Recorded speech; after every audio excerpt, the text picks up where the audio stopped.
Let me introduce you to our latest sponsor, the Andre Law Firm. Andre Law can represent you or your business in a variety of civil and commercial matters. Do you have a client that has proven difficult to collect from? Andre Law also specializes in collection law and can expedite your collection on judgments from your defaulting clients. The principal of Andre Law Firm is Tony Andre, a North Miami native with years of experience representing businesses and individuals throughout the state of Florida. Based in Aventura, you can give him a call at 786-708-0813 or visit his website at andrelaw.com. Again, give Andre Law a call at 786-708-0813 to set up your consultation. All right, I want to talk to you about a new sponsor of ours, and it's one that is very relevant to the moment. They're a new division of Greenview Construction, and they are called Making America Clean Again. Making America Clean Again holds certificates in bacterial, viral, fungi, and mold cleaning treatments. They offer professional cleaning, sanitizing, disinfecting, and sterilization services to a wide range of residential and commercial projects. You can do overnight ozone UV generator treatments or even permanently install UV ionized advanced oxidation technology into your HVAC system. Now, we know and understand, and quite frankly, we hope, that businesses across the state and nation remain shuttered as long as absolutely necessary to beat back the spread of the coronavirus. But when that time finally comes, having that certificate to display at your workplace showing that it has been properly cleaned by a licensed professional and maintained will go a long way to restoring that customer trust. So for more information, you can look up Making America Clean Again. You can go to their website at www.macainc.net, or you can just call them at 855-561-6653. Again, that's 855-561-6653. Welcome to 3 Yards Per Carry, a podcast covering the Miami Dolphins and the NFL. Now, here's your hosts, Chris, Alf, and Simon. And we're on, and welcome to another edition of 3 Yards Per Carry. One of those where we have absolutely nothing to talk about, so we're going to start with empanadas. But first, Chris has questions. Take it away. Well, I have questions about empanadas, so Okay. that's what I mean. We're getting to the real important stuff here. Empanadas. Well, first off, Simon, have you ever had an empanada? Probably not. No. No, I mean, they're just like they're. I mean, we'd call them. We would call them. Talk amongst yourselves. I don't remember what we would call them, but we wouldn't call them empanadas. But we have. Well, Alf has clearly won the bet. He said he was sure that Simon had not had an empanada before, and I kind of had to think about it a little bit. So I'll give Alf the win on that one. Now, what do we think? I was just having an interesting conversation on Twitter about there's a restaurant here called Empa Mamas, and they serve, like, this guy on Twitter, R Doubles, said something about gringo empanadas, and I was like, yeah, this place definitely serves gringo empanadas because they're like cheeseburger and like buffalo chicken filling. Does that make them a gringo empanada, or is that something else? Yes, I would say that's very much a gringo empanada. Yeah, simple answer. Yes, that's definitely a gringo empanada. They make a Cuban sandwich at like empanada too, or what which they is call really empamada. odd that you would put like sweet potato bread inside of what is already a pastry. Right. It's odd, right? It's kind of redundant. Well, I don't think they do the bread. Empanadas are called pasties over here, and essentially corn. Oh, pasties. Yeah, they're essentially baked pastry with a filling that could be beef skirt. Or... Saw a bunch of those up in Wisconsin when I went there. Pasties. Yeah, very similar. Wisconsin and Michigan. Yeah, and they serve those. Here they're deep fried, and in Mexico they're also deep fried. So yeah, they're not here. They're just cooked. Okay, but this is the debate of the century. Which one is an arepa? Is an arepa, well, I don't know, like, is it an arepa versus a cachapa? I've had them both, because at the stadium, when you order an arepa, like, it's like this corn pancake thing. Yeah, it's a cornmeal pancake. It's a Johnny cake. It's nothing special about it. Johnny cake. I've never heard that before. Why? How did that come to be? Where did In the a Johnny cake? In the Northeast, they call that a Johnny cake. I don't know why, but I've been places in the Northeast and you see it in a menu and it says Johnny cakes. And you're like, what the fuck is a Johnny cake? And you look at it and it's like, oh, it's a cornmeal pancake. This is definitely like the prologue to I have a friend who's in a band, and this whole conversation of what is a Johnny cake sounds like a prologue to one of their albums. It's because the band is called Johnny Cakes and the Four Horsemen of the Apocalypso. We need help. They're most popular. They have to be so good to have that name. Their most popular song on Spotify. I'm looking them up on Spotify right now. Their most popular song, number 1, is Pee in the Butt. I'm sorry, what's it called? Pee in the Butt. I'm sorry, pee in the butt, as in urine in your asshole.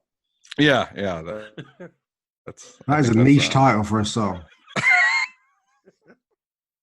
I'm intrigued to know. I'm intrigued to know how many listeners that's had on Spotify. You know them, right? Try to get them. Yeah, I know them. License the song for us so we can play it on the air next week. Yeah, I'm pretty sure they don't care. They also sang a song called Super Black Death Cloud. That's good. I'm gonna play it now. I've got it here. Johnny Cakes and the Four Horsemen of the Apocalypso. It's from the album Rise of the Pink Flamingos, of course. Right, of course. I'm going to listen to this shit while you two talk to yourselves, and I'll give you a quick. That was before they sold out with Curse of the Unsinkable Ship. Curse of the Unsinkable Ship? Scooby Doo Me is a favourite, but it's only 14 seconds. Pee in the butt. This song better be good. There's some sort of coconut Caracas thing going on. I've just been reminded that they have the accolade of being named the worst band name in Tampa Bay. Wow. They were awarded the worst band name in Tampa Bay. Not only the worst band name either. I mean, this song is absolute AIDS. Okay, now we're definitely getting sued. Wait, which song are you listening to? Pee in the butt, mate. Oh, that's not a bad song. I mean, it's poor. One of their songs is called Something in the Air, and I think I can smell it. It's shit music. Wow. And you know these people, huh, Chris? Oh yeah. Yeah. So we went from empanadas to pee in the butt. Do you know how many listens Pee in the Butt's had? I'm gonna go with. I do. 48 million. 3,105, mate. You ready? Okay. And I represent probably like 5 of them. Well, they're gonna have 3,106 in a little bit because as soon as that's right. They're trending. Yeah, you know, like they're up. They're going to be up from tonight. They're going to be up like 4%. On their first album, Curse of the Unsinkable Ship, obviously. No, that's their second album. Oh, okay. Spotify says that. Well, anyway, whatever. Track number four is called "The Death of Safety Bob." Do you think that's about Bob Sanders, the old Indianapolis Colts safety? He's not. Poor Bob Sanders was so good, but injury prone. That's one of those guys you would be surprised if he is, though. Track 14 is called Albert's in the Back. Do you think that's like a block in the back on Brandon Albert type thing? Suntan Charlie versus the Hurricane. Ode to the Men's Room Stall. That's a classic. Yeah, that is a classic. Yeah. I'm just going to Google. I'm just going to Spotify Cardi B. See how many YouTube, how many Spotify listens. How many listens? If you do play that, she will sue our ass. Okay. Yeah, that's so here you go. Cardi B's song "I Like It" on Spotify. How many listens has that had compared to the 3,000? I'm going to answer for real. Like 48 million. Okay, he said 48 million. I'm going to go ahead and say I'm gonna do the Price is Right thing and go 52 million. Okay. I mean, you are about 1 billion and 60 million 410,150. 1 billion listens. We Yeah. get a. That's just like our podcast. We get that much. Yes, That's pretty much our numbers. We do just as good. That's pretty much our numbers. She's got a song that's got 7 million listens. That is, I mean, I'd imagine she sacks that straight off, because 7 million listens for somebody who has 1 billion listens is pretty poor, right? Yeah, I mean that's poor. Yeah, like that must be Is your there- first track. Is there a recording artist? I mean, Lady Gaga. What do you reckon? I mean, I know we're off on a tangent here, but What The is that Beatles? even possible when there's no football to talk about? "Shallow" by Lady Gaga from the film, whatever the film's called, the one that she did with Bradley Cooper. How many listens? Well, if Cardi B can get a billion, then I think that Lady Gaga can get at least a billion. 1,162,522 and 41. It's more Okay. than Cardi B. Okay, now you want to hear something really, really, really sad? Because I decided to just look this up to compare.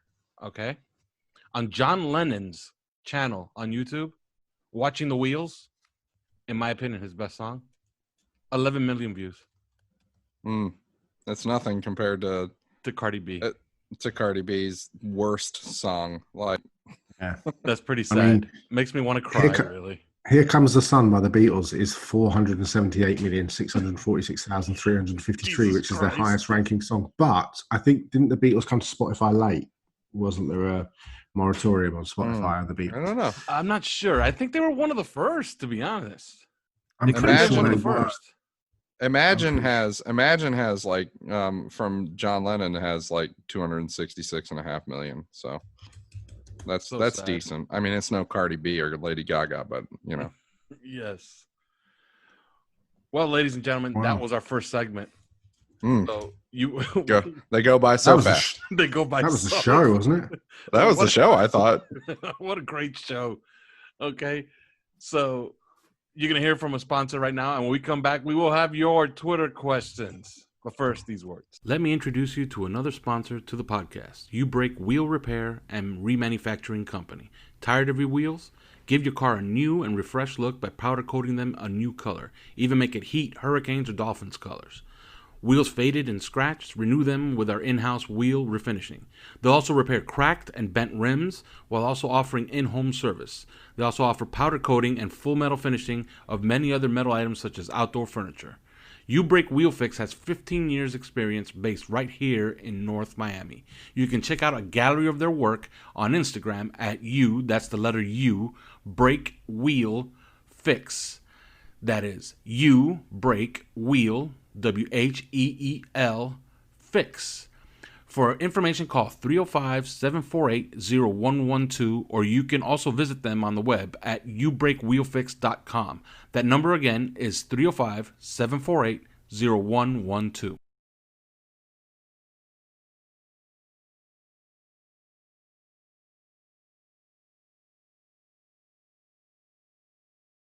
After that riveting first segment talking about pee in the butt and empanadas, we got your Twitter questions. Okay. That's a range. Here, I printed them out. And this first question is from McDreamy at The Online Tray. And he Yeah, writes, that's his real name. I don't know. That's his I'm Christian pretty sure name. that's his real name. Yeah. I think he's McDreamy got an sounds album. like a real name. Yes. How many listens do you think the McDreamy album could get? I'm just going to Well, at search least McDreamy on 58 Spotify billion. while you talk. Yeah, go ahead. Do you think he's related to McLovin? There is an artist called McDreamy, bizarrely. Do you think he's related to McLovin from From American Pie? Well, is he related? First off, is he related to the artist known as McDreamy? Wow. McDreamy has, a lot of songs in the low thousands, 5,000, 3,000. Yeah. But he has one song, a Very remix Johnny of a song Cakes called like. Badger, 215,000. Wow. That's Look not at that. bad. McDreamy. It's Not not bad. bad for McDreamy. Well, this guy writes, if Tua is the starter from day one, and he puts in parentheses, it feels like the train is building steam, at least from the media, what kind of offensive production or record could we be looking at? I'll go to you first, Simon, since you're the Tuaphile. I mean, these are such difficult questions. How can you possibly say? You don't even know. You know, is the train getting faster that he's going to? I mean, I haven't seen any speeding train saying that he's going to. I mean, you know, he's still working out with his. Choo choo. Exactly, he's still working out with his Chris strength are and driving that conditioning. train. Yeah, I mean, look, he may well start week 1, but so many variables up in the air. Say He's it, not Simon. Say it. Rookie of the year. Say Say what? it. Rookie of the year. Say it. zero chance. Really? Zero chance of rookie of the year? Oh, I'll take Yeah. that bet any day. I'll take it. If Cool, you're giving take me, it. if you're giving me what are the Vegas odds on 0? That has to be like, you know, what payoff is that after the vig? Take it. Take it. He ain't winning rookie of the year. Oh. Because there's so many. Look, he's not even met in person any of the wide receivers that he might be throwing to in 2.5 months. Hey, he he's already thrown to him. He's already thrown to him. throwing Okay. to them. Okay. Well, On then he's Monday? just okay on Monday. It's only 2.5 months later than he should have been doing it. I mean, zero. Well, you know, there was a chance. plague. you think- You know what I mean, Simon? Do you think he Of met? course. Do you think he met his first Dolphins receiver before or after he had his first empanada?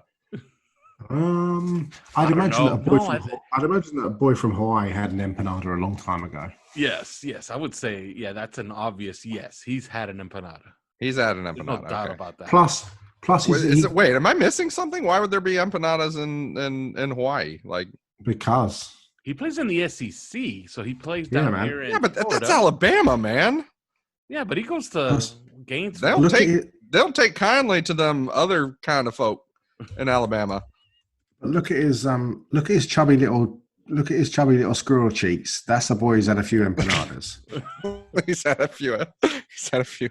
I mean, look, I've just Googled the top 10 best empanadas in Honolulu, and Mammy's Empanadas, which is not far from his house. You can't tell me Okay, he's all not right. had So it's right next to his house. All right. All right. an so empanada. maybe. So I guess it's. Do you think Simon they is make a Moco non-committal. Loco empanada? I'm going to find out how far Mummy's Empanadas is from his house Okay. because we know We should send them a Tua shirt. We should. What Mama's Empanadas? They'll get a Tua shirt before I get one. You know what Mine's you could lovely. do? You could do what I did. Buy it on the site. I got mine free, Chris. Don't know about you, buddy. That is Yeah, so. Simon got That one is for so free. yesterday. You know I what know Simon that's also, what I'm aiming for, you but know I'm what not Simon as also important got as for Simon. free? You know what Simon also got for free? A mug, and he left that at the post office for like 3 months. Yeah. I forgot. And it That's got sent right. Back to Al. It got came back sent to my door. Return to sender. Yeah. It this showed up back, at my jackass. door like a month later. It's like Tom Cruise in Castaway. He still had that packet in his car. He's going to drop it off at my house in like 6 years' time.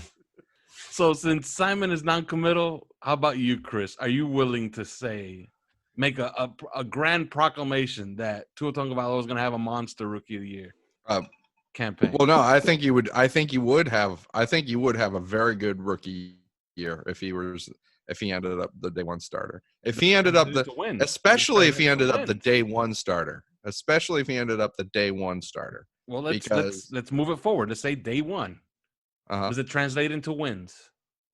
Yeah, absolutely. I think it would translate into wins. Do I hear 9? I think if he's the rookie day one starter with the defense that they should be building, you know, based on the personnel that they have, and accounting for the absolute crap offensive line. Well, it's not crap, but you know they didn't do. It's not good. They didn't do enough yet. Right. So we'll see. I do have hope for Robert Hunt quite a bit actually. Anyway, so accounting for the offensive line, I'd say, yeah, eight wins could be on the horizon with a rookie Tua starting from day one, and possibly on the upside. Because you know what would not surprise me is because for a number of years I've been looking at this. There have been years with this wide receiver unit that I really didn't respect the wide receivers unit that much at all. Like I thought they were overrated. Last couple of years, I've actually thought this was pretty good set of wide receivers. Like, when Kenny Stills was here, even when Kenny Stills was not here. I thought it was a pretty good set of wide receivers. I still think it's a pretty good set of wide receivers. And it's like, it doesn't translate, but it wouldn't surprise me if like a puzzle piece just falls into place and then it's like, whoa, holy crap, they're really productive. Mhm. Like, man, it's this guy can do this and this guy can do that. And that guy, everything just falls into place.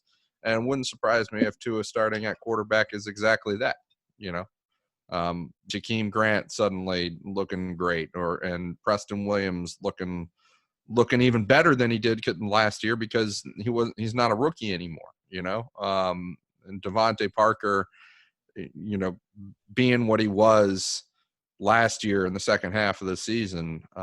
It wouldn't surprise me if everything just seems to wow, that all just fell into place. Like, where did that come from? So that's what I'm saying. And I completely agree. And I'll say, and I'll even go a little bit further. If we believe what Baker Mayfield and Kyler Murray is the new norm, then I'd say that Tua Tagovailoa, if we believe that he is on par with them as a prospect, those teams Absolutely were pretty bad when both those guys got there. Both the rookie of the years, both had pretty decent rookie years. I'd say Tua Tagovailoa can duplicate that. I don't see Excellent point. Those were bad teams, right? Really, they bad were teams. Regarded to be like the worst in the league teams. Yeah, one team was 0-16 and the other one was 1-15.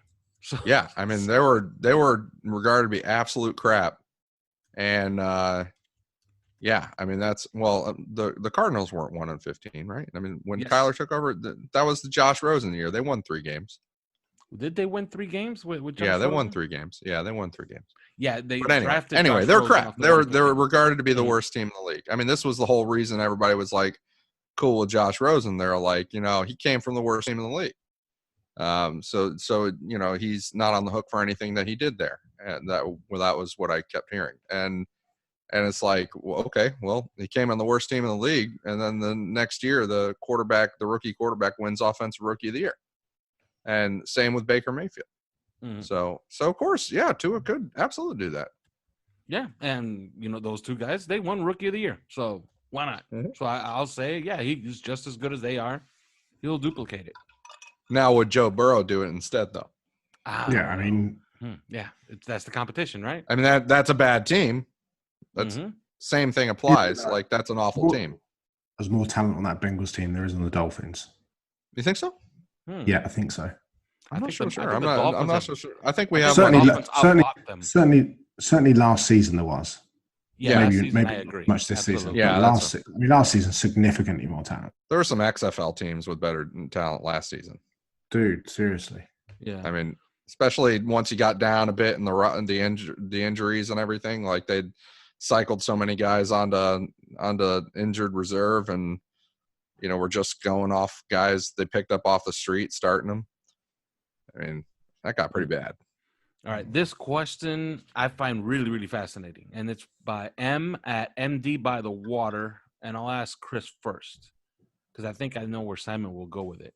And he asks, who do you think will be the most surprising player not to make the final roster this year? Chris. I'd have to think about that for a second. All right, well, okay. All right, I'll say it. Josh Rosen. That would be mine. Yeah. I think he finds his way out of here somewhere for something, Yeah. Same thing. That's not making the roster though. Then he's going to get traded, isn't he? Yeah. Well, if they can get a wouldn't pick for him. I wouldn't. Value. I don't. Who gives him anything? Who gives up anything for him? I wouldn't be surprised if he's cut. What I'm saying is I wouldn't be surprised if he's cut. Final. You just hate him though, Chris. No, I'm saying like most teams keep 2. Most teams keep 2, and they want to keep a guy in the practice squad. And I wouldn't be surprised if the quarterbacks at the end of the day are Ryan Fitzpatrick and Tua Tagovailoa, and so whoever they bring into camp as like the 4th. They still have Jake Rudock on the roster. Yeah, he could be the practice squad dude. And I wouldn't at all be surprised if it's like, at some point Tua is doing so well and obviously Fitzpatrick is what he is, and they're like, hey, we need the roster spot because I don't know, Brian Flores got some pet in the secondary that he wants to keep. Who's your guy, Simon? Probably put your hands over your ears, Alf. It's Kalen Ballage. That's a very distinct possibility. But I'll give he's not making the team. I'll give you one. Shenanigans. Disqualified. I'm calling BS on that. No, because he's the fourth string running back already. We had this conversation, and I was like, I think he might surprise everybody by making the team, and you all just like booed me out of the building. Yeah, and now you're going to say he's the biggest surprise that doesn't make it? Remember, he's a training camp all-star, Simon. How do you call that a surprise? How do you call that a surprise? You've been talking about like how it would be a shock if he makes the roster.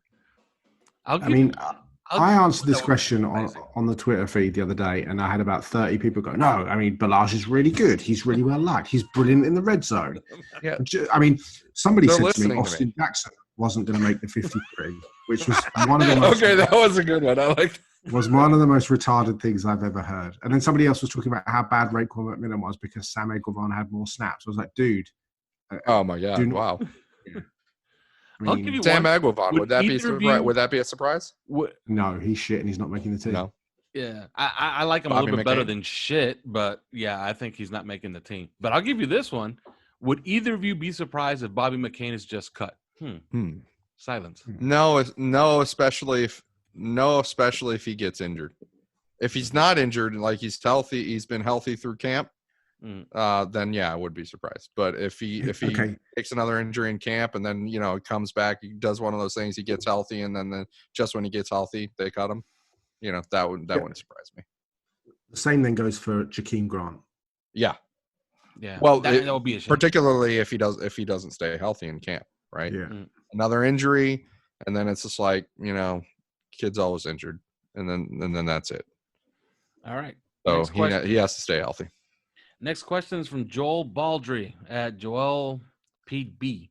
And he writes, of the remaining free agents, who do you think the Dolphins are most likely to make a run at and why? I don't understand why Larry Warford is not on this roster already, but Simon, is there anybody out there? I think Warford will end up in Philadelphia now with the Brandon Brooks injury. That makes too much sense. Yeah, that's a good call. That's what he was waiting for, probably. Yeah, and I don't blame him. That makes the perfect amount of sense. And a good line to bounce back with, really, especially when you're going to be playing next to Jason Kelce and Lane, in between Jason Kelce and Lane Johnson. You take that every day of the week. I think it'll be interesting to see what happens with Logan Ryan, and that might precipitate Bobby McCain leaving the team.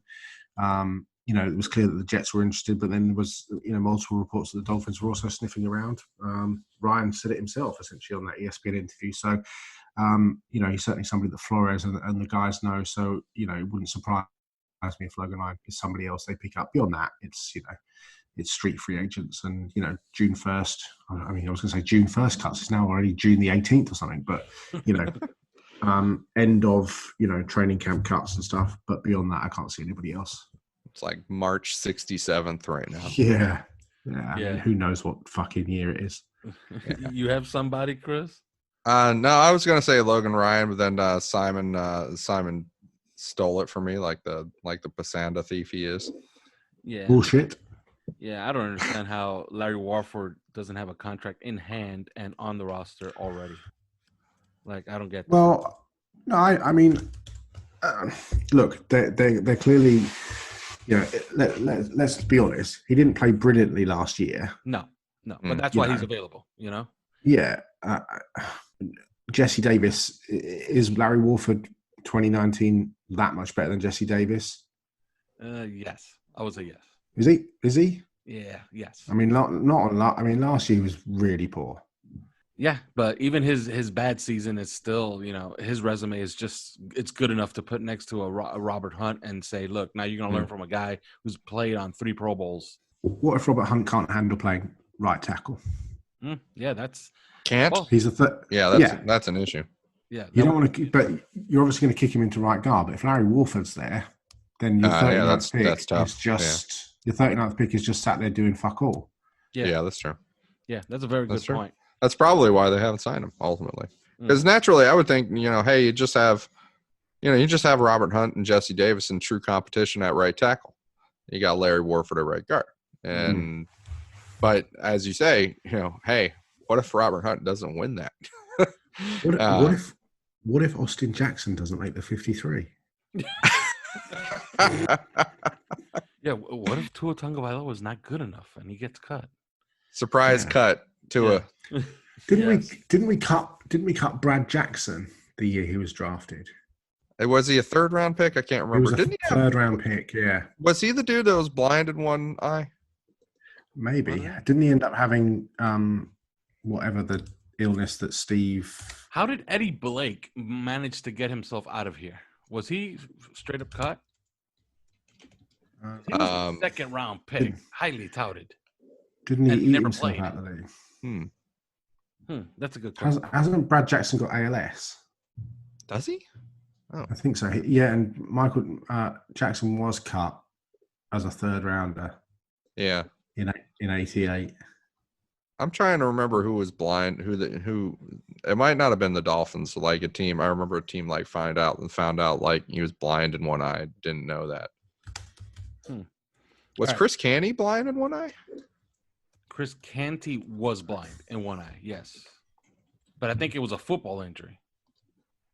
I think it was a football injury that caused it. You think you got now it says blinded in a bar fight. Really? Yeah. Even better.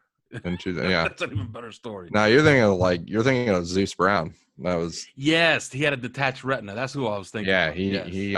he got the flag thrown in his face. Yeah, a flag was hit him in the little beanbag from the flag hit him in the eye. He pushed the crap out of that referee that did it too. Like I would that. too if somebody just throws. I would too. Yeah. God bless. Yeah. Do you remember when we drafted Eddie Blake with the 43rd overall pick, even though he'd been an offensive lineman for his entire career, and then we tried to turn him into a nose tackle straight away with the 43rd pick? I don't remember that. But I do remember. I do remember they tried to sell it as he can go both ways, gentlemen. And I was that's gonna be great. He was two-time All-SEC as an offensive tackle, played offensive guard as a senior, and then played occasionally defensive tackle in short yardage situations. He was selected by the Dolphins in the second round, 43rd overall. Although he was mostly an offensive lineman in college, he was drafted with the intention of immediately converting him to a nose tackle in the 3-4. Wow. Yeah. I don't think he played it down, right? Am I correct in saying that? No, he did. He played no, I don't think he did actually. Okay. Because we signed Houston. Because didn't he drop a weight? Yeah, he dropped a weight on his 45-pound weight on his foot and broke it. Nice. Then he tore his MCL and was out for the year. And then he suffered a sprained knee and was declared inactive for all the games of the following regular season. So no, didn't play a snap. Then they cut him and he became the comedian. Yeah. Next question. Lewis Peters at State Farm Agent Peters. Okay. So he gets a nice little plug on the show. Ooh, can we talk about Jake Fromm? No, let's not. Okay. And he writes, does keeping an okay wide receiver, I really like this question, by the way. He asked, does keeping an okay wide receiver like Alan Hearns over a project developmental type make sense? I'm going to immediately say no. And I like Alan Hearns. He's a nice guy, really good person, and decent player. He doesn't fit this team. I'd keep a developmental guy over him. He's clearly not better than at least 4 guys on the roster already. Your thoughts, Simon? I mean, how good are the developmental guys? That's, there's clearly something the team like about him. Well, the question obviously is him or Isaiah Ford on the roster as the 5th guy. That's obviously what the question is. For me, it'd be Ford. Right. But there's clearly there's something about Hearns that they like, whether it's experience, whether it's the size. He's taller than Floyd. I think he's 6 foot. Floyd, what? Isaiah Thingy. He's 6'3". 6'2", I think. I think he's less than 6'2", isn't he? Are you talking about Isaiah, or are you talking about Ford? Yeah, Isaiah I'm talking about Hearns. Hearns is 6'3". Oh, Hearns is like 6'3". You're right. So I don't know. Let me do devil's advocate on Alf's point here. The most important project on this team is Tua Tagovailoa.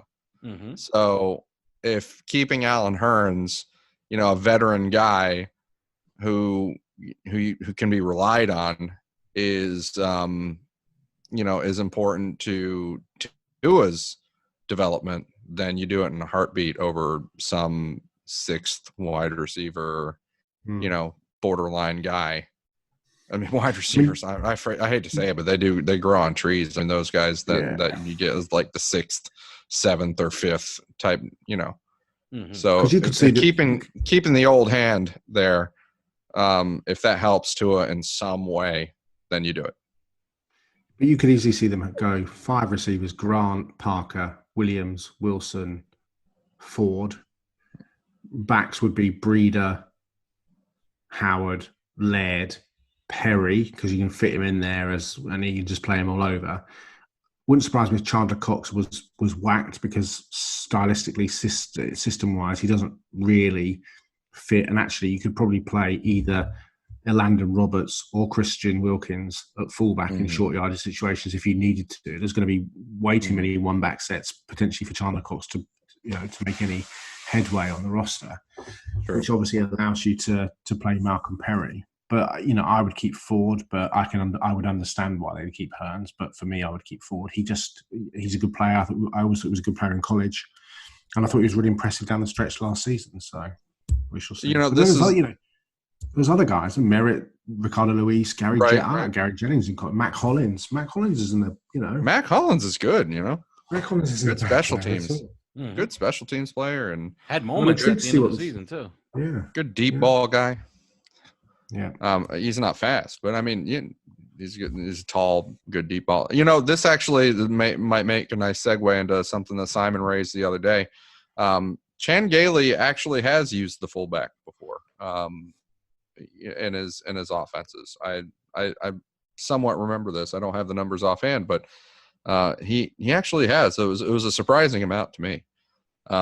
So that's something to think about with Chandler Cox. Although it's point well taken that it could be a Landon Roberts in there, or Christian Wilkins even. Although I think they might.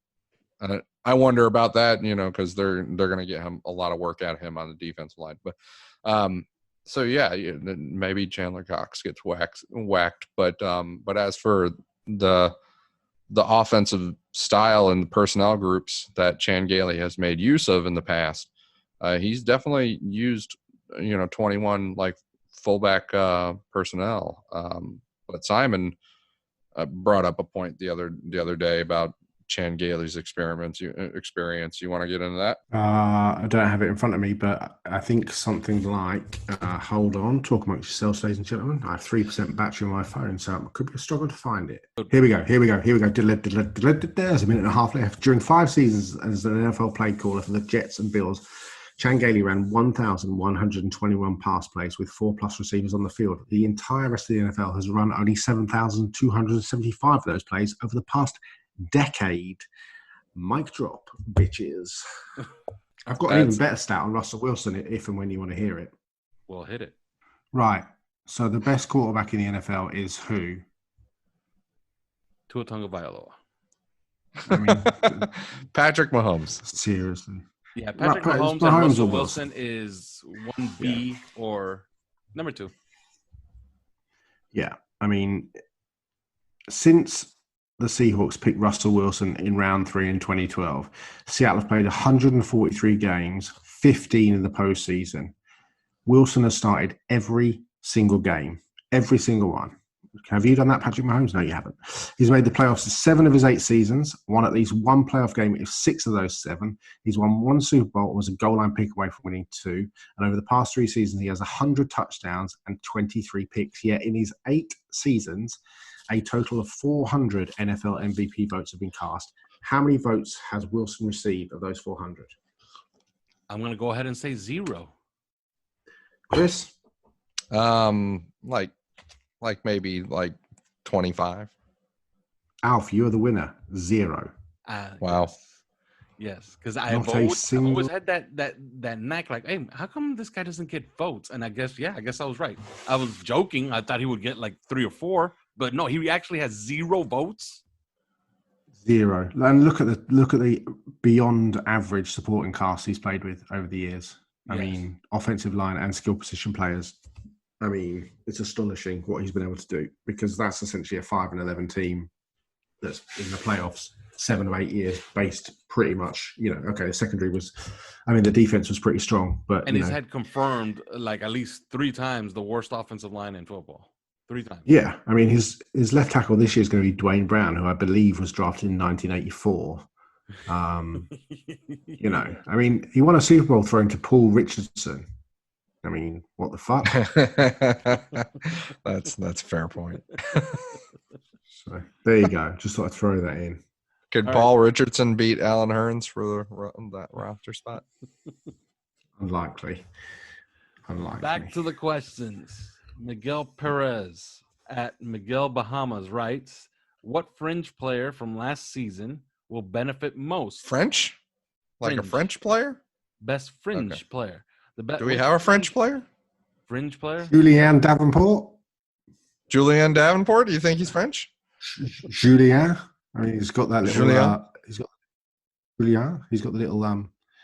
Joaquin Grant? thing above the... Joaquin Grant?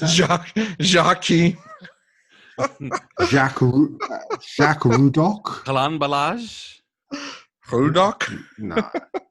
He writes, Jacques. which fringe player from last season will benefit most from... French player? Are we going to do the same joke Which French 3 times in a row? Yes. I hope so. Okay. There's fuck all else to talk about. Will benefit most from Chan Gailey's offensive system. I think that You mean was... Sean Gailey? Yeah, Sean. Shangela? That one's Sean easy. I Galois? think it's Jordan Howard. Galois? Jordan Howard. It's Patrice Laird, surely. Patrice. It's Jordan Howard. They're daylight backs. They're cut backs. And Jordan Howard is a one-cut running back, and that's what Chan Gailey's system requires. And if he's healthy, he'll have a good season. He's one who will benefit the most. Can you just read the question again? Just for fun. Question? It's way better than anything else we've done for possibly the entire series. Go on, just do it one more time. Which French player? Don't you mean French player? No, French. Oh. Okay. Camus Grugier-Hill has got. It was probably. Oh, there he is. Oh, there he is. There he is. We found him. We found him. Vincent Biguel. Biron He's a Parisian. Runs a little gallery in some of the back streets of Paris. Preston Williams. Devontae Parker. I wonder how the French would give Clayton Fajedelem. Even they wouldn't pronounce it. Monsieur Fajedelem sounds... Let's test some knowledge on this show, and I'll go to the European. Best French player in the history of the NFL. Go. Pierre Garçon. Okay, yeah. Well, he's Haitian. Does Haitian count? I don't know. That doesn't. It doesn't count. Pierre Garçon has got to be. He's got to be French, right? Who's the best French player in the NFL? In the history of the NFL. Fringe player? You're going to do the joke in reverse now? Lucas Niang. He's French. I'm not sure there's been a French player in the NFL, has there? Wow, that's a great question. There has. No, I know there has. There has to have been. Come on. Oh, Anthony Dablé. He was the who? Anthony Dablé, D-A-B-L-E. Damn, has there been one? As I Google French NFL players. I am Googling it right now. Anthony Dablé was part of the NFL's whatchamacallit system. The God, what's it called? The international thing. You know what? Kind of. Christian Wade right. is on. You might be right. I think Lucas Niang might be. Yeah, that's like legitimate. That's legit. He might be the best. It's almost like he's the best guy here. Yes. It's almost like I know what I'm talking about. Yeah, come on, Sam. You gonna try to take credit for that one? I'm gonna go. I'm still going with Boris Beatty. He was a Okay. good punter.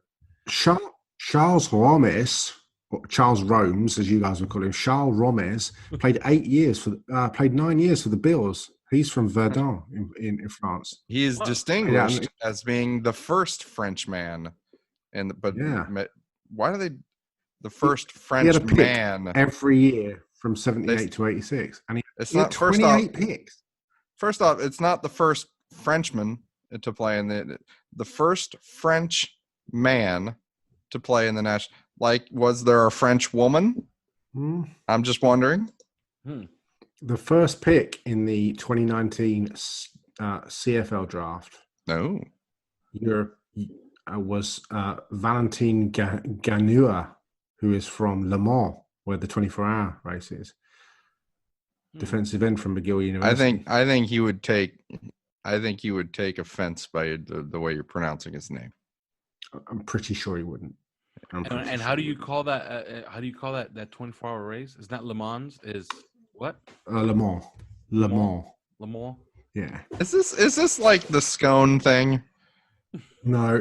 Why did you think it was called the Le Mans 24-hour race?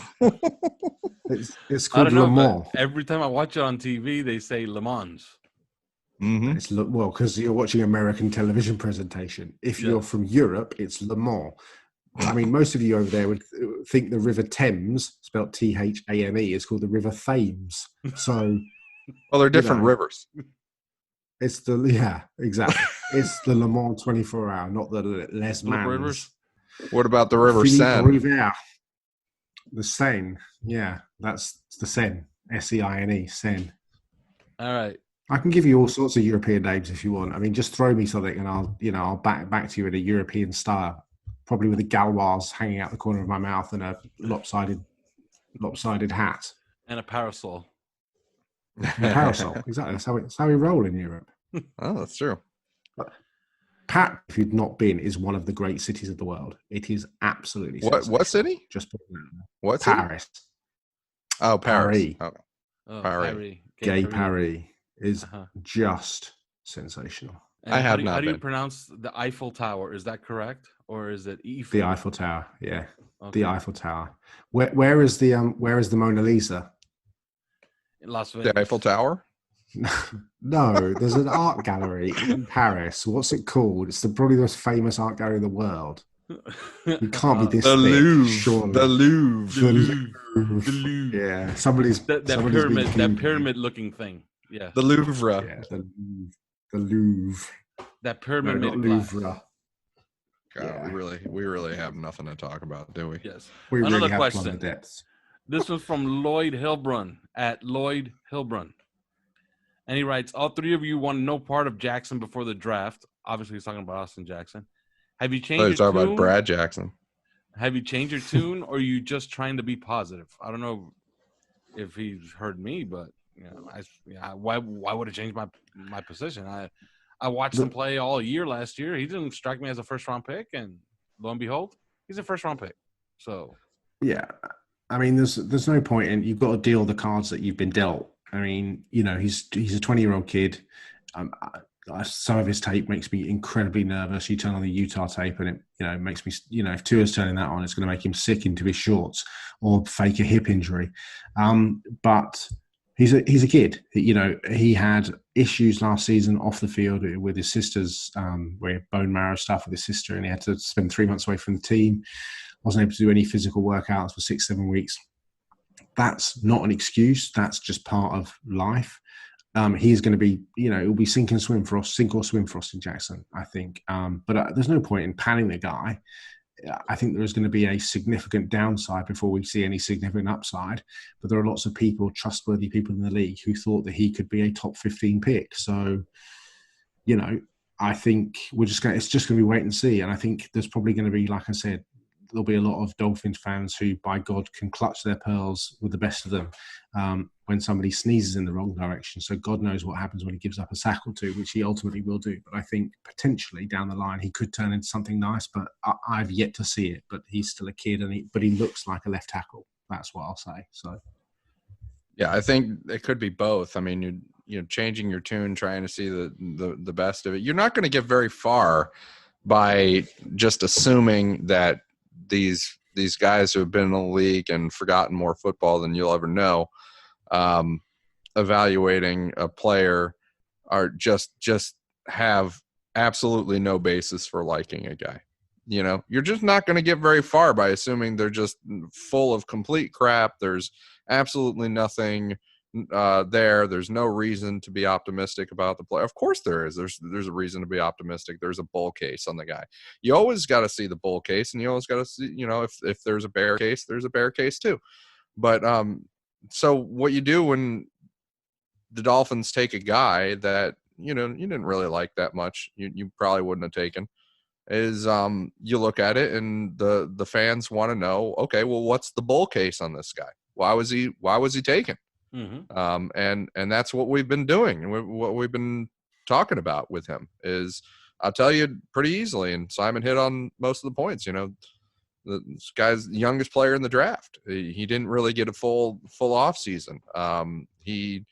If you look at his metrics as far as pass pro is concerned, he's right up there with some of the best guys, even though he had those disadvantages, even though he was the youngest, and even though, he didn't get that full off season and went through really what has been described to us as a pretty horrific, rehab, trying to come back from that donation to his to save his sister's life. So yeah, there's definitely a bull case on the guy. As Simon says, I put on the tape and I just don't necessarily see it. I see a lot of athleticism. I see a guy who moves like a basketball player, and that's the cool thing. But then I also see a guy who just kind of, moves his arms and his feet very awkwardly and doesn't really have, it's like we were talking about between he and who was the Boise kid, Simon, the Boise State tackle, Ezra Cleveland. Yeah. It's like we were talking about before, and Simon and I are talking, going back and forth with video clips of both guys, and I'm trying to see the light on Austin Jack. This is before he was drafted, but I'm trying to, point out the positives in him. And it's like with Ezra Cleveland, he's athletic because he tested well, but you watch him on tape and you're like, I almost wish he would speed up and actually move faster and be athletic on the field. Whereas Austin Jackson, he's athletic, but I wish he would slow down on the field and just, move with more certainty and more, purpose. And so we'll see. He's a young kid, so there's got to be a bull case on him, and that's what we try to describe. Besides Juju Smith-Schuster, do you have any other examples of this working, of a 20-year-old developing into something noticeable? Because I do remember, as far as first-round picks, because I remember that Okoye kid, the defensive tackle, I got taken by the Texans. He was Christian Okoye's son. He played 4 seasons. Yeah, he was defensive tackle, wasn't he? Yeah. Amobi. Yeah, there Amobi Okoye, that's right. Yeah, I can't think of any other. That didn't work out, but that was even younger, I think. He might have been. Don't 19. Forget. Well, what about Eric Swan? Eric Swan was 20. He didn't even go to college. Eric Swan, did he? He went straight from high school to didn't he play for some weird, like, I'm going to Google it, but didn't he play for somebody like somewhere, I don't know. Eric he played Swan is some weird kind of. That's a really good call right there, because Eric Swan, I believe. Didn't he play semi-pro ball? That's probably what he did, and I think he played. Wasn't he a proper? Let me Google it. I'm sure he was a prop 48 and couldn't play college ball. I don't think he had a long career, but I think he had a good career. Two-time All-Pro, I think, though. Yeah. Here we are. Look, yeah, 6th-round pick, two All-Pro twice, 46.5 sacks. Yeah, he was. He left Wake Technical Community College after a year to join the semi-pro Bay State Titans on $5 an hour. There you go. Yeah. Played 10 seasons pretty well. They took Raekwon being this young, and depending on what you think, like initially it looked like Jerome Baker was going to be the better pick because in the old defense, but now you're sort of wondering how great Jerome Baker's long-term fit is, and Raekwon seems to fit a little bit better. And and he plays well.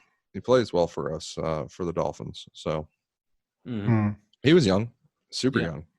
All right, last question. This one is from Michael Weitzner at and Weitzner, and he writes: Dolphins have made a ton of player acquisitions in the front seven the last 2 seasons, and he lists them. Lawson, Ogba, Wilkins, Vanoy, Davis. How would you rank them from best to worst? I guess let's do it this way. Which ones do you like of that group, and which ones can you do without? Simon. Which front seven player do I like most? Yes, and which ones don't you like? The last 2 seasons, they've acquired a lot of front seven players: Lawson, Ogba, Wilkins, Vanoy, Raekwon Davis. Which ones don't you like from that group? I like Raekwon Davis because I think he has untapped potential, and they have a plan for him. I wonder if they want to make him a nose tackle, Chris. I mean, what is he, 323 pounds with hands like shovels, 7? can soak up. Yeah, I mean, that's tall for a DT, obviously, for a nose tackle, obviously. But yeah.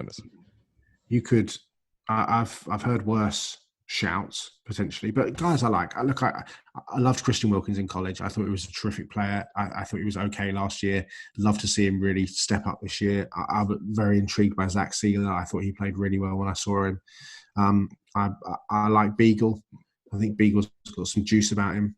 Van Nooy's a good player. I'm intrigued by Curtis Weaver. Curtis Weaver's just one of those kids that doesn't look the part, won't ever test well, but ends up getting, as a sub package pass rusher, could end up making it. He just knows where to find the quarterback, and he did that consistently in a decent, in a Power 5 conference. I think Curtis Weaver could be an interesting player. Yeah, I think Emmanuel Ogba could surprise a lot of people because he was headed for a big season with the Chiefs last year when he got hurt. So I just hope that they got the position right for him. Yes, I agree. Because I agree with you otherwise. Yeah, he could put up a big number. And, I'm not talking, 19, 18 sacks, but can he get 10 sacks? Absolutely.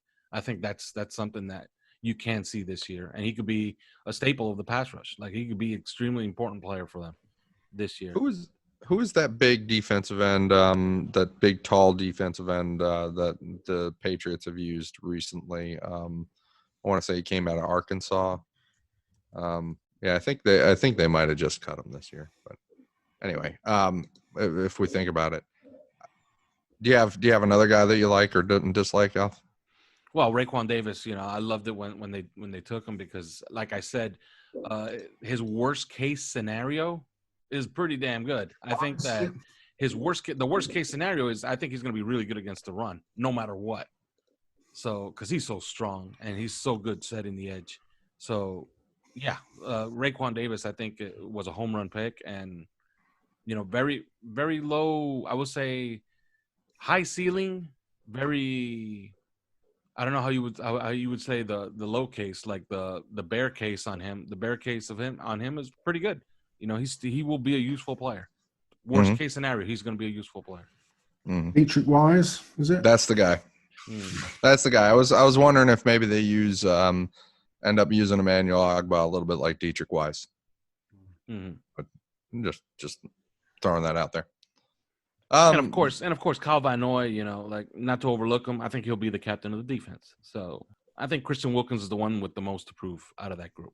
Yeah, I mean, I'll tend to be honest when it's a guy that I don't see or I don't like or I don't rate, and when it's a guy that I love. I think on the plus side, between Shaq Lawson, Emmanuel Ogba, even go to Simon mentioned Curtis Weaver, Raekwon Davis, Devon Godshaw, Zach Sealer, especially Christian Wilkins.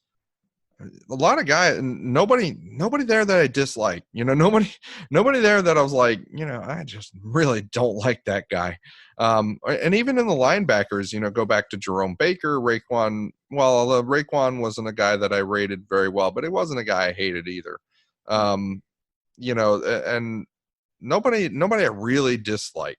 If there's one guy ever somewhere that I really just disliked, didn't see it with, it's the this year's draft pick, Jason Strowbridge. And I think that's going to end up being a wasted pick, but it was a late pick, so who cares? That's it, so that's really good. On the negative side, I would say that I don't know that I'm looking at between all the linebackers and between all the defensive linemen. I don't know if there's anybody here that like I just love either. I mean, I do really like Raekwon Davis a lot. I mean, we talked about it. I did really, really like Christian Wilkins as well. But, like there was a guy that I wanted over Christian Wilkins who I think happens to be doing better in Tennessee right now. There's guys that I've liked better. That was a good call. Yeah, than all these guys. And so, there's nobody here that I dislike except maybe Jason Strowbridge, which doesn't matter. But on the other hand, there's nobody that I'm like, just falling all over myself and like, I want to build my team with this guy. All right. It's the dead of the offseason, and we still gave you over an hour. You really can't complain. We filled it in with a little bit of empanada talk. Maybe next week, I don't know. You want to talk Cuban pastries? Señoritas? Do you know what that is? It's like a puff pastry with cream filling. We talk about really hot Latina women. We could do that talk too. about, Hence the pasties talk. I'm in Miami. I could throw a rock out the window and hit one. So I'm off to listen to Piss in My Butt or whatever that song's called. Next week, Cuban pastry talk. Thanks for listening to 3 Yards Per Carry. You can subscribe via iTunes, on Podbean, or your usual podcast provider.